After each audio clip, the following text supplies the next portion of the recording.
Up next, the Cannabis Reporter radio show with Snowden Bishop. After this message. Evergreen's calling. Most people don't realize that cannabis is serious business that requires serious technology solutions. Hi, I'm Terry from Sunstate Technology Group, where we are seriously proud to provide technology and security systems that help cannabis companies compete and succeed. From planning and expansion to hardware and daily IT support, I'm here to tell you that having the right technology is critical to security and smooth business operations. Partner with a technology team that understands the unique needs of this industry. For details, visit sunstatetech.com/cannabis. sunstatetech.com/cannabis. And now, it's time for the Cannabis Reporter radio show with Snowden Bishop. Listen in as Snowden interviews cannabis industry pioneers, marijuana experts, policymakers, medical practitioners, patients, and other amazing individuals with compelling stories to share. It all happens right now. Here's the Cannabis Reporter, Snowden Bishop. Evergreen is calling. Hi, and welcome back to the Cannabis Reporter radio show. I'm Snowden Bishop, and I'm happy you could join us. I was surprised to learn that cannabis is the most frequently searched term on most common search engines. That, according to Newsbank, which is a major distributor of news and educational content serving institutional subscribers and libraries in the government, academic, research, and military sectors. That tells me that the demand for credible information about it is insatiable. Fortunately, there is no shortage of information about cannabis online. A simple Google search for the keyword cannabis yields more than 242 million results. It's daunting. But it hasn't always been that way.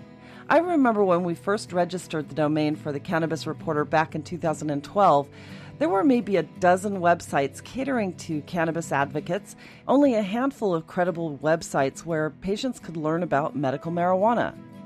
Just 2 years earlier, in 2010, when I wrote my first article about hemp, it was nearly impossible to find anything about it online with the exception of a few advocacy websites, some historical data, and a lot of anti-marijuana propaganda conflating it with cannabis. Information available online was largely conjecture, with both sides of the marijuana debate making a case to support their position with very little in terms of verifiable data to back their claims. Times have changed. Just in the last decade, we've seen scientific research grow exponentially. State regulation has provided real-time data about drug use and related crime that debunk drug war myths. Hundreds of new cannabis brands are launching to meet the overwhelming demand in states where it's legal, and more states are legalizing it for medical or adult use.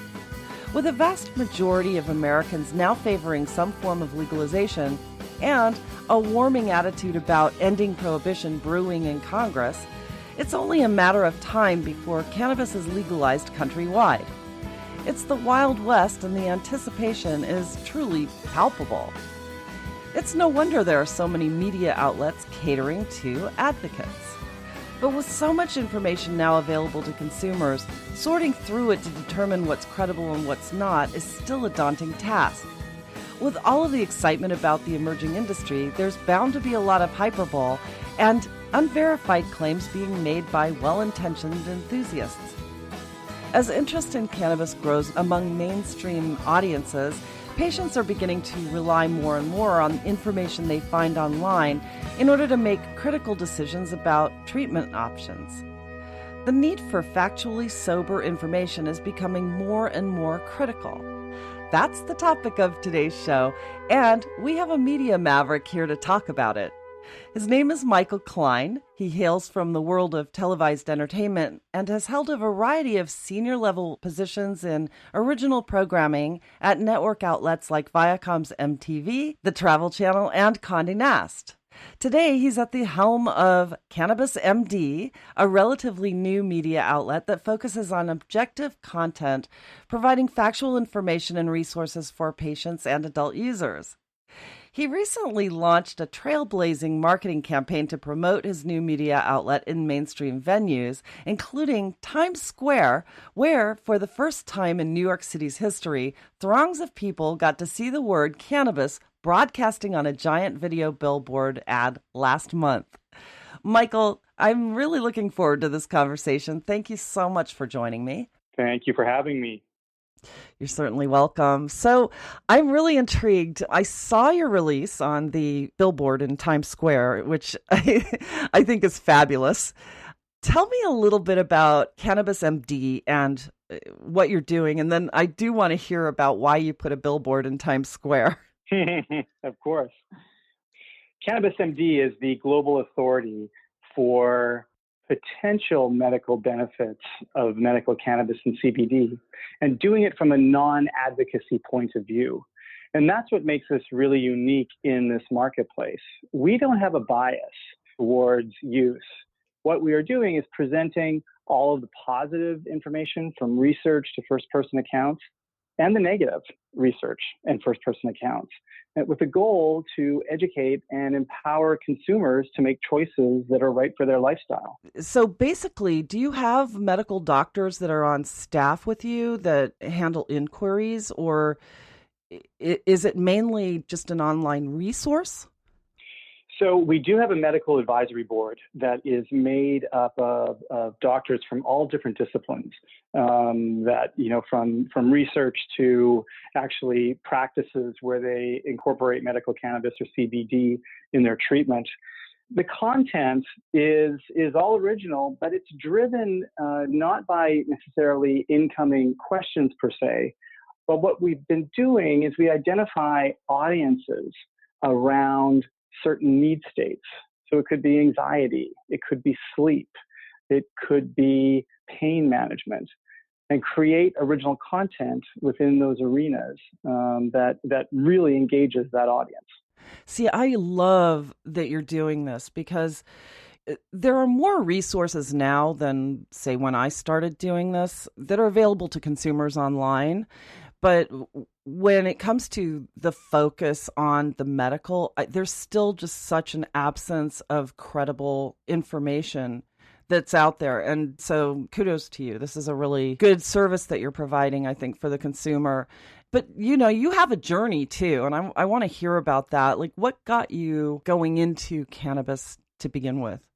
Well, it's exactly that reason, to be perfectly honest. Years ago, my father, who was suffering from a number of different ailments, called and he said, I'm thinking of trying medical marijuana, as he called it, for my pain.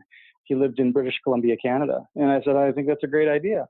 So, in Canada, cannabis has been legal for medical use for quite some time. Of course, it is now available for adult consumption, late last year. But at that time, he could go to his doctor and get a prescription, which he did. And then what? He was left to going to a dispensary where, the young Jason, making up the name, behind the counter is prescribing or giving my father a vape for morning and a vape for night. And I'm sure Jason's a nice kid, but why is he guiding my 78-year-old father through this journey? So for me, as a caregiver from a distance, going online, it's like TripAdvisor. You don't know if this content is verified, if it has authority, if it's truthful. It's so confusing. And that was a few years ago. And so if you think about what's happened even in the last 12 months with the focus on medical cannabis, on legalization, on CBD entering our lives, from Martha Stewart to pet food, etc., it's driving that much more consumer awareness, consumer curiosity, and consumer confusion of finding a way. How can we cut through the clutter? How can we help consumers navigate this path? And that really was the motivation for starting the company. You raised a really interesting point. I did a show on this a long time ago, that we're relying on bud tenders to provide medical advice because the medical professionals really just aren't there yet. And That's quite frustrating for a patient, I would think. I mean, I'll never forget my first experience going into a dispensary and just asking questions of the people behind the counter. And there were a couple of people who really did know what some of the uses of different cannabinoids would be. But there were a couple of instances where I walked into dispensary and was told what was going to give me the best high. And I didn't want to know that. I wanted to know what was going to be the best for whatever was going on. And just asking those questions from a journalistic point of view, but as a patient, going in and asking the questions as if I were, really seeking out that advice. And it's really interesting because I just felt like the patient was going to be left hanging and had to go and do their own research online and find some of the medical providers that'll get on the phone with you and talk to you about what these different things do. And it's really the producers, the early adopters of this industry who have been hands-on trying to help patients navigate the complexities of the cannabis plant. So it's an interesting problem. So, and I'm looking forward to a day when we've got education from the doctor's point of view. The medical schools need to really start delving into the endocannabinoid system. I mean, what are your thoughts on that? Yeah, I mean, what's your earlier point, that you're right, that we're surrendering, our healthcare consultation and even prescription to individuals that may not be fully equipped to do that for us. In the case of a bud tender, when looking across the digital landscape, what we found prior to launching Cannabis MD was that any number of platforms have emerged, but they were all speaking to an adult consumption market. Nobody was speaking to that cannabis curious consumer who wanted to learn more, but they didn't see themselves going into a dispensary for that very reason of not being able to trust the information they were getting, or looking at other platforms that are speaking to the adult consumption market. But it may be, the medical advice may be, beside somebody blowing smoke or rolling something or stigmatizing language. So again, it causes confusion for that consumer, and that's what we're building with Cannabis MD. Certainly, on the institutions around the world that are doing research are limited, and you have to say even in the U.S., the UCLA Cannabis Research Institute is certainly ahead of the game. I saw that. I believe it's Harvard just partnered with someone to do some initial research. So it's going to start. I think you'll see more and more of that. You're still dealing with a Schedule I drug, and that's a real problem for these institutions on a number of reasons. I mean, not only from a legal perspective, but there's a stigma there. And if they make that move into research, are they at risk of having a negative impact on their funding source? Who knows? There can be any variety of reasons. I think, as you see legalization from a medical perspective rolling through the country, I mean, the midterm election with Utah going legal for medical cannabis and nobody talked about it. Utah, that's amazing. So there is a significant shift occurring, and I think you're going to see that continue. Yeah, no doubt. No doubt. I was really pleasantly surprised to see that so many states are starting to jump on board from the medical side. And also we're getting a lot of support now in Congress, which I think will be, very interesting actually. And I mean, it's really come a long way. You've come from the world of television and entertainment as well.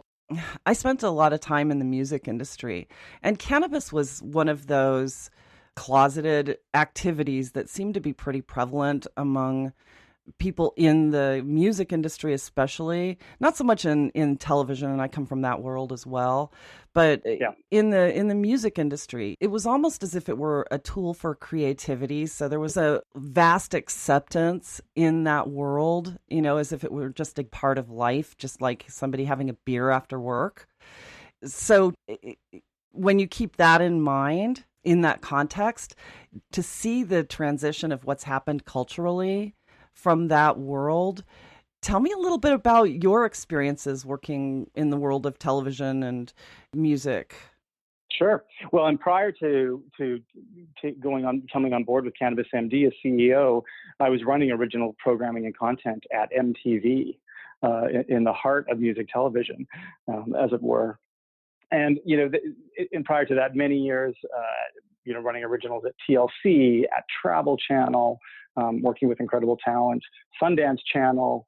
And look, you're surrounded by creative people. Yeah. I think music is very specific in that respect, probably less so in television, in terms of what's fueling creativity, as it were. Exactly. But my television experience was really about identifying underserved audiences. That's what a hit show is. You've identified an underserved audience, you've created a great experience for them, and they reward you with their viewership and loyalty to that. And that is what, frankly, fueled my passion throughout my career. In 2012, I had the opportunity to go to Condé Nast, home of Vogue, Vanity Fair, GQ, New Yorker, etc. And I was part of a team called Condé Nast Entertainment, where we were converting the publishing company into a media company by taking this amazing content and stories to other platforms, feature films, television, and digital content. And so I initially launched the television side of the business, and then took oversight of our digital channels and launched 20 channels based on the brands, the Vogue channel, etc., creating original content experiences for audiences. And in that case, it was 18 to 34-year-olds, underserved to the degree that they've abandoned television. They are cord cutters to cord nevers, as they call them. They certainly aren't reading magazines. And so you could only reach them on digital platforms. The opportunity was to leverage and honor the legacy of the Condé brands, of the Vanity Fair, etc., by creating great premium content experiences for that audience. And it's a business that really went from a very small footprint in 2012 to today doing well over 1 billion video views a month. So, we were able to create an environment and an approach that really connected with an audience. And so Cannabis MD is very similar to all of my experience in the sense of that underserved audience. In this case, that cannabis curious audience. And how can we create great content experiences for them and help them navigate these new waters? That's fascinating. And I was laughing when he said from cord cutters to the cord nevers, because I think that there is a generation that doesn't really care about the timing of television programming and will instead just go and get their original content streaming on their mobile devices. It's an interesting phenomenon that's happened in that world. So yeah, that's pretty interesting. My last, I did a television series with Vanity Fair called Vanity Fair Confidential. And, we were at the Television Critics Association, TCA, which gathers twice a year. Every critic in the country comes together in LA, and all the networks show off their wares. And I remember having this sort of out-of-body experience thinking, why am I telling you to come back Monday at 9 p.m. every week to watch my show? Like, everyone suffers from time poverty. How are you going to remember Monday at 9 p.m., versus do it when you want to, just put it out there, consume it on your own, in your own terms. And look what's happened, so. That is funny, actually.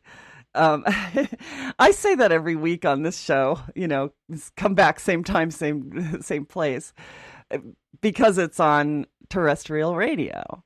But there's and the reason that I'm doing this in terrestrial radio as opposed to just doing a podcast online is because there is a huge audience out there that they may not be interested yet. They may not be kind of curious yet because they're not exposed to it yet. And so radio is a wonderful way to reach new audiences, new listeners who may not be searching for this topic online.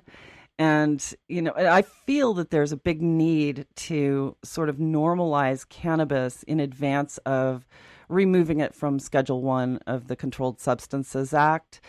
And So when I first saw your announcement about the billboard that you put up, that's what came to mind for me. It's like you're reaching people with a message that may not know to go and look up cannabis online yet. And so I thought that was pretty interesting. It's an interesting parallel. What's interesting, a few points there. One, I agree with you. And, radio, the renaissance of radio, beyond, I'm talking beyond podcasts, but I think that, consumers have an opportunity to have their minds, exposed to all sorts of different things in a really surprising way. And that's what that scheduled radio does. Times Square, the opportunity to reach such a broad audience, because the fact is cannabis and CBD reach an incredibly broad audience. It's not like there was one particular demographic that brought CBD into the forefront in consumers' minds. It goes wide. My 82-year-old mother uses CBD on a sore knee that allows her to continue golfing every week. At the same time, my 21-year-old niece, who's a dancer who just graduated from college, uses it as part of her recovery program after performances. Two completely different demographics and completely different need states, but they both, have discovered this. And this was not a conversation we would have had 3 years ago, probably. So Times Square, is the crossroads of the world in many ways. This is the first time the word cannabis has been in Times Square, and we developed a campaign. I worked with an incredible filmmaker here in Los Angeles named Thomas Trail, and a great marketing exec named Hugh Duffy, who put together messages that would trigger a curiosity for consumers. Messages like, will CBD help my anxiety? Yes. Will CBD help my anxiety? No. Find the truth. So putting it out there for consumers of like, whoa, what? Maybe I haven't considered this. And listen, Times Square is an attention game. You got a lot of clutter. There's a lot going on. The creative was actually a throwback to old neon signs. So big letters flashing to cut through all of the video and everything else that's going on there. So very, very pleased with the campaign. Yeah. Well, there's something to be said about the word broadcasting. Back in the day was really meant to say, mass media going out to everyone. It wasn't like narrow-casted cable television stations, where people just go and they choose and they listen to their own tribe. And in culture today, that's it's sort of a metaphor for something that is lost, and reaching masses in that way, so that everybody has this collective sense that they're all learning something together, as opposed to, one side going to Fox News and the other side going to MSNBC.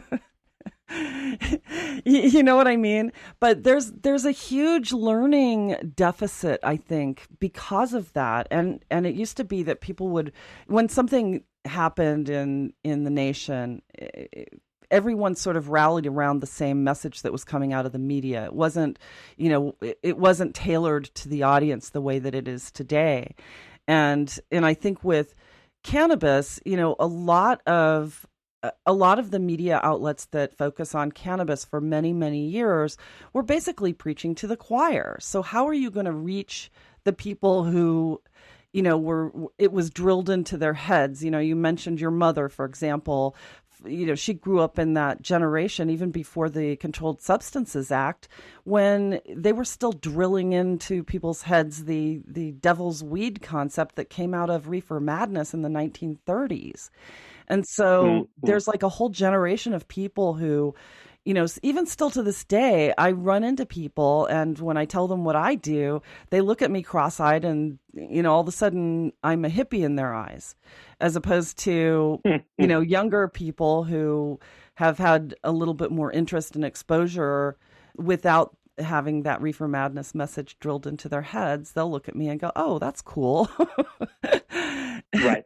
And then people my age going, I didn't know you were a pothead. And I'm like, I wasn't, and I still am not. No, But that's a lot of the work that has to be done. You had said earlier the notion of normalizing cannabis in culture. But I think before you can get to that stage, we have to still do some destigmatizing of it. And that's part of the Times Square campaign is really, it gets to the stigma piece. Because that's the stuff that people would hold on to or prevent them from considering CBD or medical cannabis as part of their health and wellness regime. You're right. Younger generations have a very different approach to this and acceptance of it. But that continual destigmatization goes a long way. I think what I find interesting too, on the network side, you're right. Suddenly rather than, everyone rallies around a message, they're rallying around a message to the audience they're talking to, which from a linear television side is also a strategy that's necessary today. In order you have to stand for something to cut through, because audiences are being bombarded with messages from so many different places. What I love that we can do with Cannabis MD is we create social currency for the audience. So we're giving them insights into CBD products and potential benefits they may have on sleep or beauty, or benefits that actually there is no benefit to that, making it up, CBD mascara, although there is a CBD mascara on the market. But that's social currency that can be incredibly valuable to a consumer. I mean, my mother has social currency with her group of friends who, as you say, grew up in a very different generation, but she has discovered something that is very positive for her. And she's happy to share that with them and sort of open their eyes to it. So it's a very interesting time that sort of where the messages are coming from and what people are doing with them. Yeah. But the one thing that I really love about the cannabis movement is that it isn't divisive in any way. So, in other words, there are certain hot button topics these days that will send people running to their own demographic corners or their own political corners. And then they're locked in and it's like the other side is stigmatized almost the way that cannabis was in the 1930s. But people are drawn to cannabis for apolitical reasons, so it's one of those issues that when you take it into politics, it's not so divisive in terms of, one side holding on to a no vote and the other side holding on to the yes. I think that cannabis can be good for every political position because, it could be good for the economy. It could be good for social justice. This movement has so many benefits to society that benefit all sides of the political spectrum. So it is unifying, if you will. Well, it'll be curious to see how history looks back on the Farm Bill and Mitch McConnell and how that in sort of one foul swoop, legalized hemp and changed the conversation.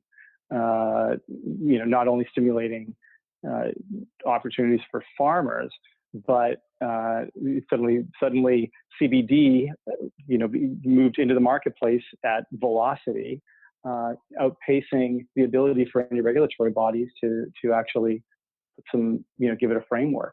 We know the FDA is now starting that process, but it is curious. So you're right; it's not necessarily a divisive issue, but people are trying to figure out what to do with it now. Yeah, I thought that was an incredible move, and it seemed to happen so fast once the ball started rolling on that issue, and I was quite surprised that it passed so overwhelmingly. But here was the problem with it too. Just before that passed, of course, Epidiolex became a medicine in the FDA's eyes. So now all of a sudden CBD that was in Epidiolex was removed from Schedule 1 and moved down to, I think, Schedule 3 or 4 or something like that. But what that did for the rest of the industry, it created this tsunami of confusion because nobody seemed to know what that was going to mean. And all of a sudden the FDA sent out notices saying, well, CBD is illegal except for Epidiolex, and we have to be fair to that manufacturer who spent millions of dollars researching it. So now nobody else can use it in any food substance because it's now a medicine. So it opened up the doors, and it seems that nobody seemed to pay any attention to the FDA notices, but at the same time, the FDA is saying, well, and now they are starting to create that framework, but I think it's going to take some time before the confusion ends in that regard. And the only thing that will change that is if they remove cannabis, including CBD, which has its own numerical code in Schedule 1 still, except for Epidiolex CBD. The only thing that will change all of that is when they remove CBD and cannabis in general, or marijuana as it's labeled in Schedule 1, when they remove that from Schedule 1. And then the confusion, then people can start to really get a framework of CBD's universal legality, with the exception of Epidiolex. And God bless them for creating that drug for children. I think that's great. But at the same time, it really sort of put a monkey wrench into this booming industry, which is, one of the fastest growing industries of our generation anyway. That's right. Well, listen, the FDA had their listening day, I guess they called it, a few weeks ago, which didn't necessarily give clarity to what the roadmap will be. You are seeing states taking it into their own hands in terms of how they're dealing with it, which continues to cause confusion, but it also signals, they're getting ready, they're moving. They're moving ahead. They see the opportunity here. I mean, yes, part of it's the consumer need. The other part is there's great taxes to be made. They see the business opportunity. So, some of the theories, of late are that the FDA may kick it back to Congress and say, like, look, the FDA has been pretty clear. This is new. We don't know what to do. And if they may put the onus back on Congress, then who knows? Does Congress just kick it to the states and the states figure it out? Epidiolex changed the world with that product. It is remarkable. But the greater CBD business is so interesting because it really did come from small entrepreneurs who brought it up, and that recognition suddenly came into society, into the cultural conversation. It wasn't one large corporation who came up with it. It was these smaller farmers and others. So you hope that at the end of the day, there has to be some form of regulation to keep consumers safe, because right now you've got a marketplace flooded with high-priced, products that, a herbologist at a shop that may try to sell you for $150, or you have, CBD at your local bodega in New York for $20 that probably doesn't have any CBD in it. So something has to happen. Some framework needs to be created that doesn't push out those that pioneered this and are doing it from an authentic place, but something that does remove the bad actors from the conversation. Yeah, absolutely. Well, there's one, I've mentioned this before too on this show, but there's one really big advantage to the fact that cannabis has been in Schedule 1 while the industry developed. And that is that it did give the opportunity for those who were truly passionate about it to get their feet wet in the industry, but not only that, take a foothold in the industry, so that it didn't. So that it wasn't driven by the big corporate interest to make it more mercenary as an industry, if that makes sense.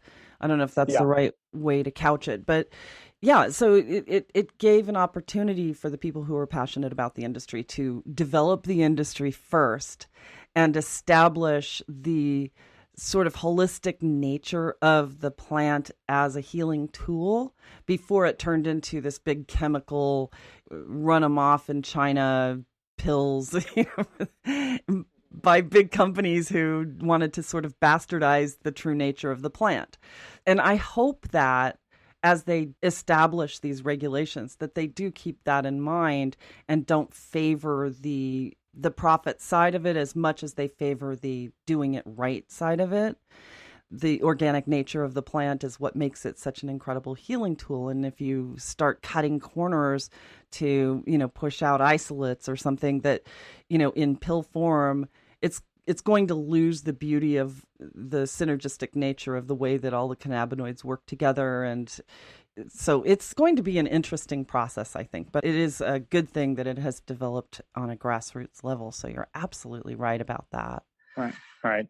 Well, and that's what makes it so interesting when someone like me comes into this industry.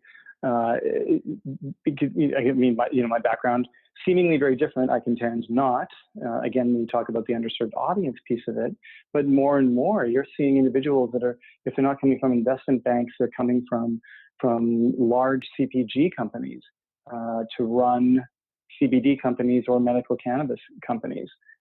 So it's giving, it's the opportunity, frankly, and what I love about it and the team that I built, we're bringing our experiences from all different other industries to the world of medical cannabis and CBD.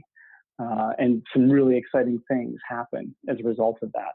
So there's a lot of positive that comes into it as the industry starts to mature, but mature is almost a heavy-handed word because we are just at the beginning. I mean, it's just beginning, and the potential is huge.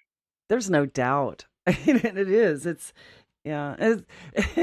For those of us who are in it, it's kind of hard to imagine that it really is at its beginnings now. It's emerging still, but from the rest of the world, every other industry, this is probably the newest, fastest growing emerging industry in our lifetime right now. No, that's right. I grew up in Canada, and the venture capitalists behind Cannabis MD are in Toronto. So for me, it's quite interesting when I spend time there, meeting with investors and from family offices to the institutions, that you're going into buildings where, these people were pushing, they were trading wheat and minerals, up until a couple of years ago. And now they are all in on cannabis. And it's sort of like, wow, okay. This is really happening. And Canada is absolutely driving the global conversation around this.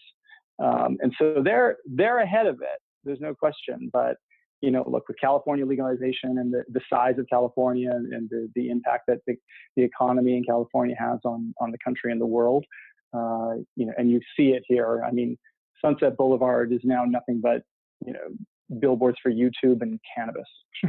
So yeah, well, shifting culture. Well, a lot of the sort of renegade trends have all come out of California, and it's the fourth largest economy in the world as a state by itself. Forget the United States. I mean, California itself is just such a machine in terms of this industry. So, yeah, I think you're absolutely right. But it's interesting to be in this space right now. So what are your goals for the future? What's coming down the pike for you? Well, we're just getting started in many ways. We launched the platform in fourth quarter of last year. And, building out our editorial teams, increasing the amount of content that we're creating.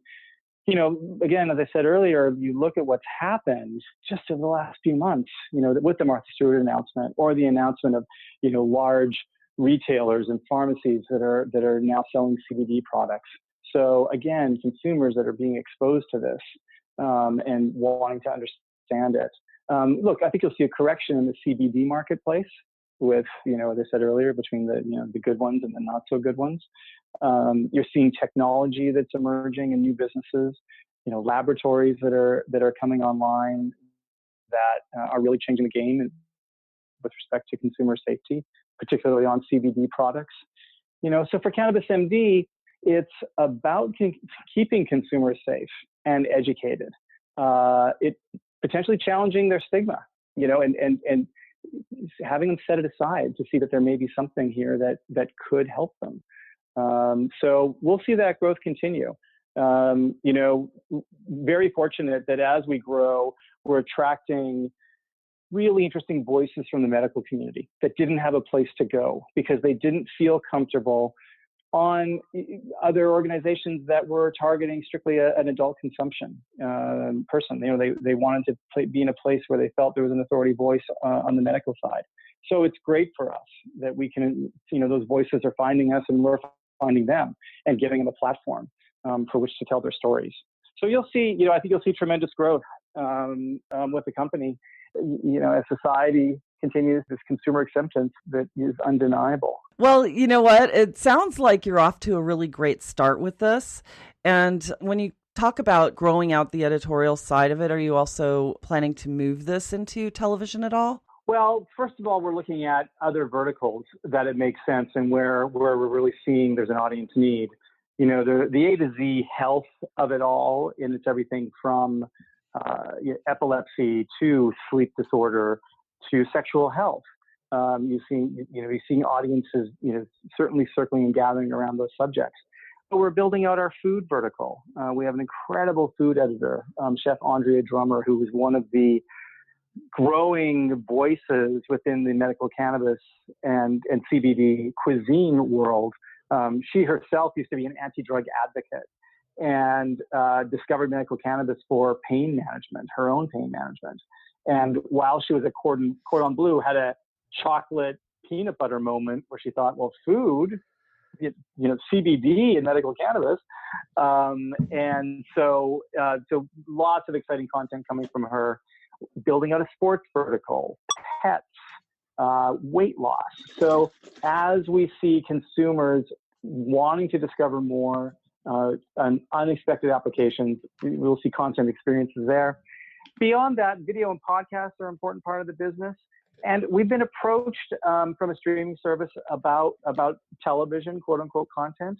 So we'll see where that takes us. But right now, across digital platforms has really been my focus and where I see our greatest growth opportunity. That's amazing, actually. So I think it'll be interesting to see how some of these channels pan out too, because I've seen a lot of, I guess, production companies that are trying to start networks, and they're doing it online right now. But some of them have been talking about putting them into streaming services that can be seen on smart TVs, for example. Mm-hmm. And yeah, it'll be an interesting thing. And we've been approached too to try to convert the Cannabis Reporter radio show into a video podcast. And I've been contemplating this, and occasionally I'll do some of these interviews on video just so that I have that content to draw from later. It's all in the archives. But yeah, so I think there's room for this now. And I think that the acceptance level is up in the more general audiences that are not narrowcasting to just cannabis lovers. So yeah. And as far as like the medical programming, the medical content, it's just so important. And so I really admire what you're doing with that. And I'm sure that it's appreciated by people who actually really need the resource right now. That's right. And, but again, the non-advocacy position is what's so important, because from a medical perspective, there are certain cases, many, that medical cannabis or CBD may not be the right answer.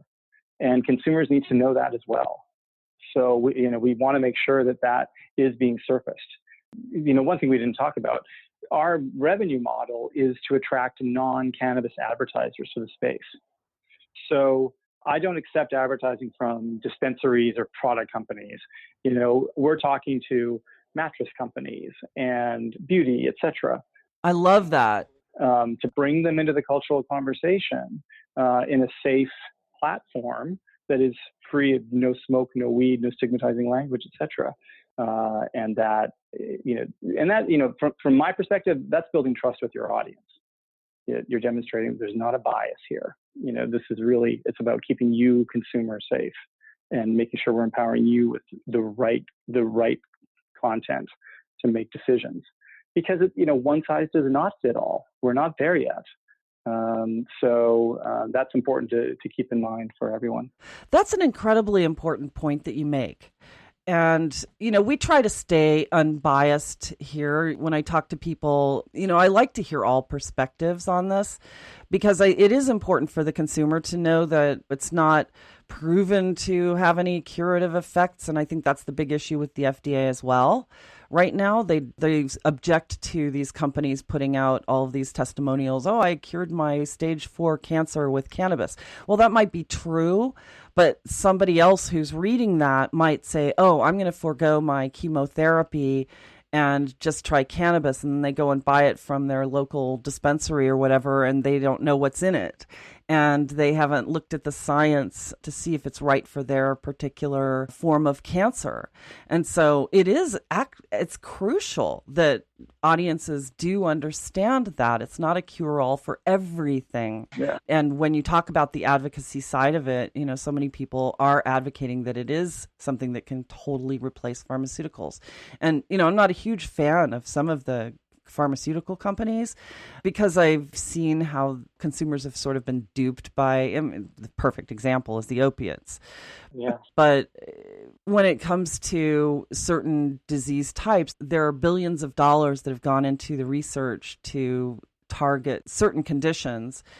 And those pharmaceuticals are maybe the only things that will work on those specific conditions.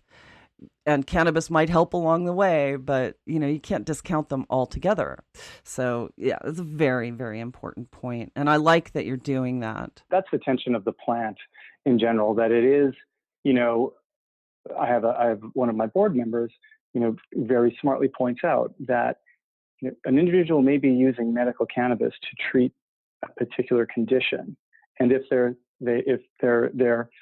intake is through smoking it, they can hand that to the next person. It suddenly could become that person's recreation. And that's the tension and ultimately the confusion that we have in the market and with consumers. And it goes back to we have to destigmatize where people need it as a medical benefit. Yeah, well, the same can be said for the pharmaceuticals too. It's like one person's painkiller is another person's recreation, and that digresses too. The addiction problem in this country is just phenomenal. Oof. You're right. Yeah, but it's actually sad because that is also criminalized to the extent that it shouldn't be. And I'm sort of an advocate for decriminalizing all drug use, because drug use, people are drawn to drugs because of something that's going on in their lives. And, maybe it's a medical condition that they need treatment for, great. But maybe it's a psychological problem that they're looking to sort of numb out the pain of the brain, if you will. I didn't mean to make a rhyme there, but people are drawn to certain mind-altering experiences because of either a deeper desire to get into their creative side, which is one part of it, but then also a deeper desire to just numb out whatever's going on in their lives. And that's not a criminal thing. That's not something that should be considered a criminal thing. That should be considered a mental health thing. And I think that one of the things that the cannabis industry can do is help to destigmatize mental illness as well. So that's got to be part of the conversation down the road. And we're seeing how it's helping veterans, for example, deal with PTSD. And PTSD is a mental health condition that was brought on by trauma, obviously, right? So if people start talking about that in a way that cannabis is not stigmatized when you're talking about veterans and healing them with the pain from war, then maybe that can lead to other discussions that deal with addiction as a way for people to cope with pain in general and take it out of the criminal realm. And we've got so many problems in our society. I'm sorry I go into these things, but I don't know. What are your thoughts about that? Listen, there's a group of doctors that have organized around cannabis. They're not pro-legalization. They are anti-prohibition, which I think is what you're saying as well. And their point is prohibition doesn't work. Make the plant available for research, for the medical community to learn more and to understand, to keep consumers safe, and potentially to benefit consumers in many other ways. And I think that's a really interesting point of view. So, but then if you're wrapping it up into all other drugs, it probably becomes incredibly complicated. And look what's happening with just CBD at the moment and how complicated it is. Yeah. So, but so much has changed in such a short period of time, even within, even talk about the past 5 or 6 years. So, if CBD interest has grown 100% year over year with consumers, and it'll probably continue on that path. You have to see all of the velocity of legalization, or at least a prohibition going away in our future. Well, I'm looking forward to that day very much. We all have so much to learn still, and the sky is the limit. So on Cannabis MD, are you also delving into some of the science behind more sustainable product production, for example, and think that ultimately have something to do with health, or are you mainly just focused on the medical as it applies to like the human body? Well, I think what certainly focused on the impact that medical cannabis or CBD can have on the human body, and from either from an ailment perspective or overall health in some way. But we are very human focused in that respect, versus going beyond that, where there may be other applications. Not to say that we wouldn't cover that as we move on. That's certainly if you're curious about one thing, you're going to be curious about the next, and we want to make sure that we're addressing consumer need across the board. The reason that I was asking about that is because we have some issues with like GMOs and glyphosate and stuff like that cannabis, CBD particularly, can help to protect developing brains from the damage that is caused by consuming GMO products or consuming meat, for example, that has been tainted with hormones and that sort of thing. So I was just curious if you were going to take that as a vertical in your platform to address some of those issues that ultimately do affect human health. Well, I think so much of this is going to fall under what's happening from a regulatory perspective. And for that, we will absolutely cover it because it does have an impact on your health. Right. That makes sense. Totally. So are there any last thoughts, anything that you really have a burning desire to let our audiences know? Well, I think, as I said earlier, it is, and you've said this as well, that it is a remarkable time, that it's very hard to compare what's happening in culture right now.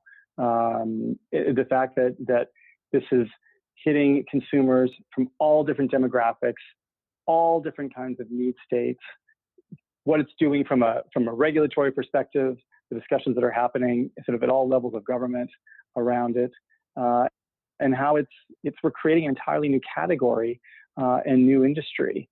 And the innovation that is coming out of that is so exciting. And I think that should be inspiring to people, no matter where they sit on the fence, on which side of the fence with respect to legalization or not, or if they would consider it for their health and wellness. Just overall, the positive impact it's having on innovation, on helping people, it's saving lives in some cases, and pushing culture forward in a really interesting way. And that should be celebrated. You're absolutely right about that. And I think that we have so much to look forward to in this industry. And I feel really blessed to be in it and to be experiencing this phase in our history, because I think we will look back on the Prohibition days and go, oh my God, what were they thinking? And I think that it will be universally accepted very soon, at least, I hope. And I think we can look forward to, if not descheduling, at least a rescheduling of cannabis across the board with respect to the Controlled Substances Act. And I'd like to see CBD being treated like vitamin C.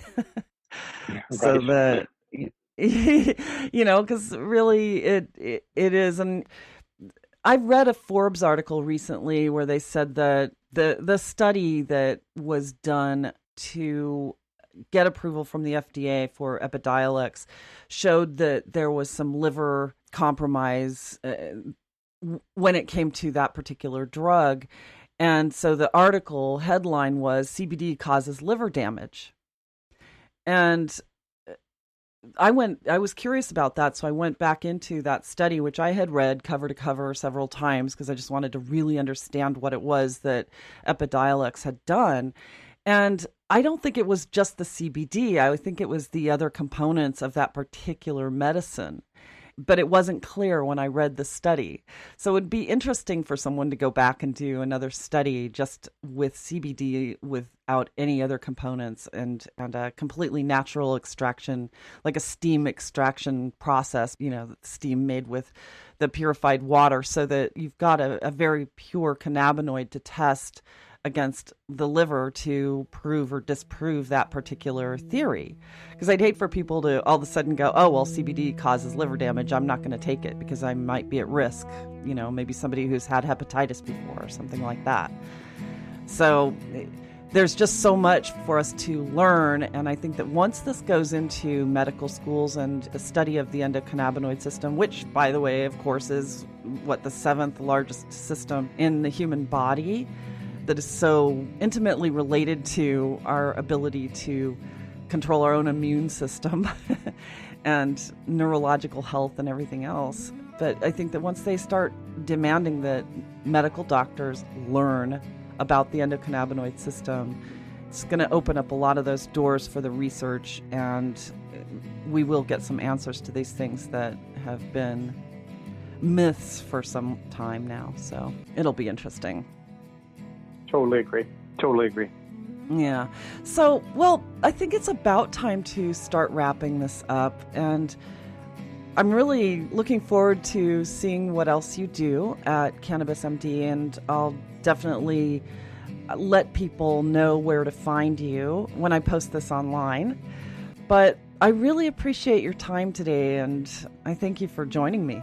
No, Snowden, thank you. I loved the conversation. Yeah, this was great, Michael. Thank you so much. And I had a great time, too. Thanks, Snowden. So, once again, it is time to bring yet another show to a close.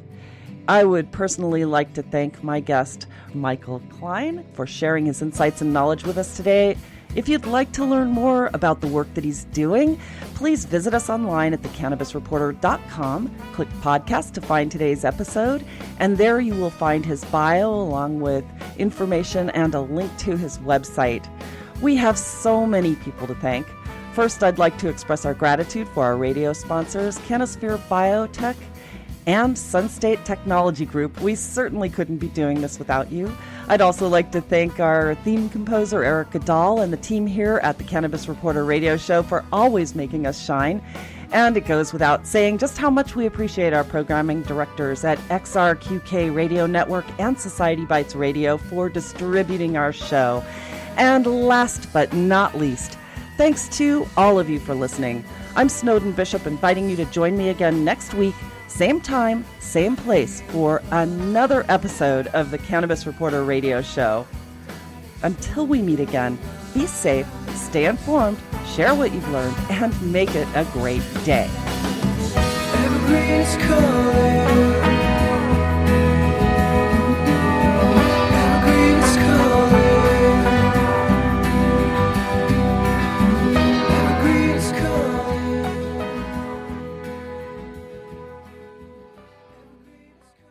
You're busy, running around from work to kids to evening events. Healthcare shouldn't be adding to your daily running around. Simplify your healthcare with Healthterra. For only $15 per month per individual or $18 per month per family with up to 9 kids, by the way, you can eliminate doctor office visits with 24/7 access to doctors via phone, video, or the mobile app. Not only do you get prescriptions filled over the phone, but save up to 85% on those prescriptions. This is a supplemental plan and not insurance. Healthcare made easy. Healthterra.com.